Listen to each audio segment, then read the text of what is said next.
Tu m'as choisi, je t'ai reçu, tu m'as aimé, je t'ai aimé, tu m'as donné, j'ai accepté ta vie. Je suis tombé, tu m'as relevé, tu as effacé tout mon passé, tu m'as pardonné, tu as transformé ma vie. Encore et encore, encore à chaque instant, tant que je respire, je te choisirai. Encore à chaque instant, tant que je respire,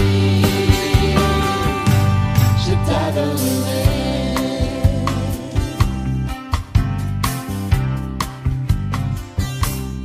Tu m'as choisi, je t'ai reçu. Bonjour, nous sommes au dimanche de la Pentecôte. Vous avez vu la belle nappe rouge, mon étole aussi, pour nous rappeler le feu de l'amour. La Pentecôte, c'est 50 jours après Pâques. La Pentecôte, c'est une fête qui avait lieu dans le monde juif, mais qui a vécu comme deux temps plus particuliers. Le premier temps, on remerciait le Seigneur pour la moisson.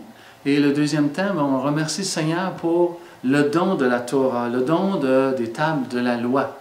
Évidemment, le Christ s'est inséré dans cette tradition-là, a renouvelé l'idée de la Pentecôte, du moins pour les chrétiens que nous sommes, et en a fait une fête où il nous assure de sa présence, il nous assure que son esprit nous est donné, il nous assure que sa mentalité, nous pouvons l'avoir dorénavant.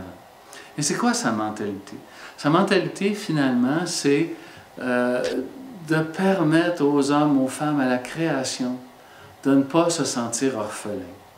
Il n'est plus là, il est monté au ciel à l'ascension, mais il nous lègue son esprit, il nous lègue sa vie, il nous lègue son amour, finalement. On ne pourra jamais le dire assez. Alors, le Seigneur est là, présent au milieu de nous. Il nous dit, bien, comme Église, maintenant, prenez le flambeau. D'ailleurs, je vous avais promis, et le prophète Joël le disait, hein, je répandrai mon esprit sur toute chair. Alors, c'est ce qu'il a fait. Tous ceux et celles qui veulent accueillir l'Esprit de Dieu, la mentalité des évangiles, bien, c'est possible. Évidemment, il ne faut pas aller dans l'orgueil. Comparons deux choses.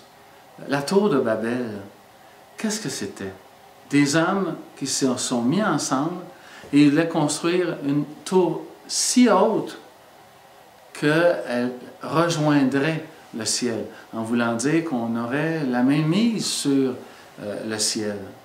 Et là, la confusion des langues est arrivée. À la Pentecôte, c'est tout à fait l'inverse. À la Pentecôte, les langues de feu ont été données, et quand les apôtres se sont mis à parler aux hommes et aux femmes qui étaient rassemblés, et qui venaient de tous les pays, de différentes langues, chacun les comprenait dans leur langue, tellement qu'il y avait là cette idée géniale qu'il est possible entre les différentes cultures de communier les uns avec les autres. C'est possible dorénavant, à cause de l'Esprit Saint, d'être en communion les uns avec les autres. Il y a un professeur de théologie européen, je ne me souviens plus de son nom, qui racontait une anecdote à la mort du pape. Alors, quand il est décédé, le 2 avril 2005, à 21h37, à l'âge de 84 ans, bien, il est parti vers le bon Dieu, il est parti au ciel, comme on dit. Et quand il est arrivé à la porte du ciel, il a cogné. Quelqu'un ouvre la porte, et lui, il s'est dit, bien, ça doit être Saint-Pierre. Et Pierre lui dit, c'est pourquoi? Là, Jean-Paul II fait un petit pas de recul. C'est pourquoi? Bien, je suis le pape, je suis Jean-Paul II. C'est moi qui ai été là 26 ans et demi à la tête de l'Église, avec les responsabilités qui m'incombent, avec les voyages que j'ai faits pour réunir le monde, avec tout le travail que j'ai pu faire pour rassembler aussi les différentes Églises. Alors, c'est moi, c'est Jean-Paul II. Et Pierre de lui dire, ah, mais c'est magnifique, oh, c'est bon. Ouais, hein, mon Dieu, c'est beau, c'est beau. Et là, Jean-Paul II est un petit peu étonné, il n'avait plus sur quel pied danser. Fait qu'il dit, est-ce que j'entre, est-ce que je peux entrer? Et Pierre se retourne et crie, Jésus! Notre affaire qu'on a faite, là, et ça marche encore, ça a réussi, mon chum. Alors, tout ça pour vous dire que l'Église continue, qu'on soit pape ou qu'on soit baptisé, on est là, on est présent, nos frères et sœurs. On veut bien sûr voir ce monde meilleur arriver. C'est pourquoi nos mentalités avec la grâce de l'Esprit Saint changent. Oui, on est passé de cette idée où on va avoir le ciel à la fin de nos jours, à cette idée où on a la responsabilité de faire descendre le ciel dans notre monde aujourd'hui, par tout ce qui nous permettrait de faire en sorte que nos frères et sœurs se portent encore mieux et encore bien. L'Esprit Saint nous est donné. Alors écoutons maintenant la parole de Dieu pour nous aider à mieux saisir ce texte évangélique du dimanche de la Pentecôte. Le Seigneur soit avec vous. Proclamation de la bonne nouvelle de Jésus-Christ selon l'évangéliste Saint Jean.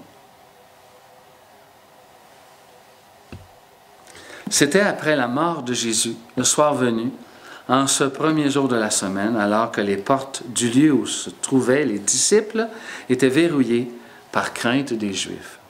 Jésus vint, il était là au milieu d'eux, il leur dit « La paix soit avec vous ». Après cette parole, il leur montra ses mains et son côté. Les disciples furent remplis de joie en voyant le Seigneur. Jésus leur dit à nouveau, « La paix soit avec vous. De même que le Père m'a envoyé, moi aussi je vous envoie. » Ayant ainsi parlé, il souffla sur eux et leur dit, « Recevez le Saint-Esprit.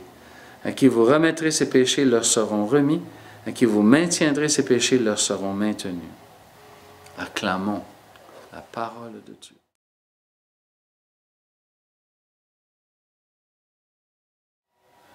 Un jour, je célèbre avec mes frères, mes confrères prêtres. On était dans une retraite. Alors, je commence la célébration, c'est à mon tour de présider, avec ces mots. « La paix soit avec vous ».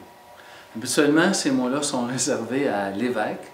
Le prêtre dit « Le Seigneur soit avec vous ». L'évêque dit « La paix soit avec vous ». Alors, vous comprenez que mes confrères prêtres me l'ont rappelé à plusieurs reprises. On dit peut-être prophétique. Non, je n'ai pas la vocation d'être évêque. Ma vocation est d'être prêtre en paroisse et avec les jeunes, où je travaille beaucoup au Phare de Longueuil. Alors, l'Esprit Saint, l'Esprit de la Pentecôte nous a été donné. C'est ainsi qu'on pourra ensemble réaliser le rêve de Dieu. La mission qui nous est donnée par la grâce de Dieu, bien, c'est de faire de ce monde un monde meilleur. Je l'ai déjà dit, bien sûr. Pour se rendre compte que nous sommes fils et filles de Dieu, l'Esprit du Seigneur travaille en nous et il nous donne les fruits de l'Esprit. Dans l'Épître aux Galates, on nous redit ces fruits-là, et je vous les nomme. Et au passage, essayez de voir avec lequel de ces fruits-là que vous vous sentez le plus à l'aise, qui se développe le plus chez vous. Et là, vous verrez la présence de l'Esprit. Et regardez aussi chez les membres de votre famille, chez les gens que vous côtoyez, quels sont les fruits qui ressortent le plus. Ça va vous permettre de mieux comprendre la personne et mieux comprendre ses charismes en même temps. Tout d'abord, le premier fruit de l'Esprit, c'est l'amour. Il n'y en a pas d'autre, c'est l'amour. Puis, la joie. Une joie profonde, pas une joie où c'est le fun qui est important. Une joie où, intérieurement, on ne peut pas être heureux, joyeux, sans que l'autre le soit. Donc, c'est une joie de communion. La paix. Évidemment, la paix, on recherche toute la paix. Ce n'est pas la paix des cimetières, là, où rien ne se passe. La paix qui s'engage. On sait qu'avec le virus, le COVID-19, bien, il y a presque plus de guerre sur la planète. C'est peut-être un des fruits de cette expérience-là qu'on vit. Évidemment, il y a moins de pollution aussi. Alors, il y aura certainement des fruits au sortir de la COVID, mais la paix en est un, assurément. Après ça, mais il y a la patience. Oui, la patience. On a besoin de patience, frères et sœurs. La bonté.